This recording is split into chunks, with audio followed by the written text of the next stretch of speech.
Je voudrais d'abord m'appesantir plutôt sur le comportement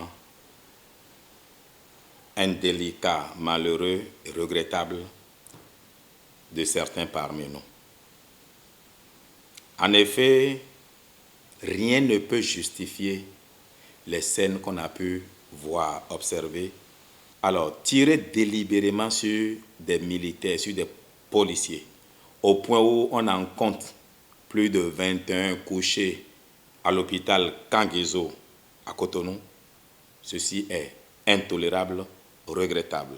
D'ailleurs, l'Alliance Iroko a déposé une demande d'autorisation au ministre délégué et chargé de la Défense auprès du chef de l'État pour rendre visite à ces malheureux qui sont couchés à Kanguezo. Le but, c'est de dire à ceux-là que la République et les citoyens béninois sont solidaires avec eux. Alors, pour dire quoi? Ce n'est pas le gouvernement qui pourchasse, c'est la République qui pourchasse justement ceux qui ont décidé de la détruire, ceux qui l'ont attaquée. La République contre-attaque aujourd'hui. Et qui sont ceux qui incarnent la République? La police, la gendarmerie et, ma foi, l'armée.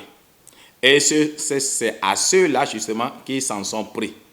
Donc, ils ont été mal inspirés de s'en prendre à des policiers, à des militaires, alors que quand la République doit frapper, c'est son bras armé, ça. Donc, c'est la police, l'armée, des auxiliaires de justice qui veulent comprendre qui les ont attaqués et pourquoi ils les ont attaqués.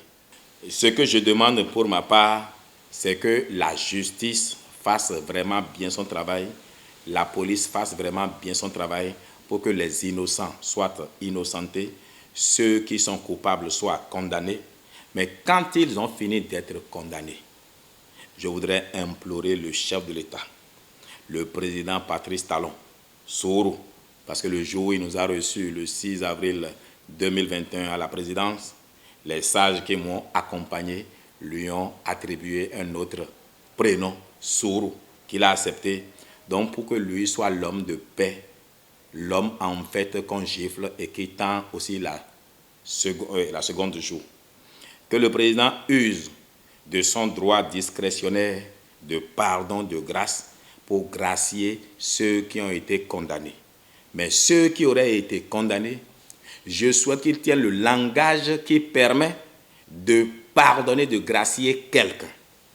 Quand vous êtes dans une erreur, quand vous êtes en erreur, quand vous avez mal agi et que vous reconnaissez que vous avez mal agi, quand vous faites votre mea culpa, celui qui est en position de pardonner pourra facilement pardonner. Malheureusement, je ne vois pas les signes qui laissent entrevoir que ceux qui sont les instigateurs présumés soient prêts à faire une telle démarche. Et c'est dommage. Cette opposition maladive devrait se ressaisir et comprendre qu'on n'a qu'un seul pays. Si on brûle le Bénin, ils vont diriger quel pays? Je suis certain que chacun d'eux a un bon programme certainement, ou bien il croit qu'il a un meilleur programme pour le Bénin. Chacun d'eux veut le bien du Bénin. Mais nous n'avons qu'un seul Bénin. S'ils brûlent le Bénin pendant qu'il est dans la main de Patrice Talon, eux, ils viendront diriger quel Bénin? Alors, depuis ce point de vue, je les invite à mettre de l'eau dans leur vin et à venir pour que nous nous asseyions, pour que nous parlions. Mais pour qu'on s'asseye, pour qu'on parle, ils doivent faire la démarche à cela. Je les entends demander les assises nationales, les assises nationales. Non, ce n'est pas aussi simple que cela. Ils veulent venir s'asseoir avec qui? Celui qui dit qu'ils veulent détruire. Celui dont ils ne reconnaissent pas encore la victoire. Que chacun d'eux appelle Patrice Talon ou bien fasse un message public reconnaissant, félicitant Patrice Talon pour sa victoire éclatante, sa brillante réélection. Seul un fou peut croire qu'il peut combattre tout un État et gagner. Aujourd'hui, ils croient combattre Talon. Non, ils ne combattent pas Talon. Ils combattent la République.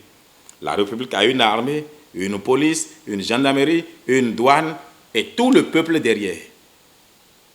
Tout simplement, il faut le sortir de ce combat qui est perdu d'avance. Prime News TV Bénin.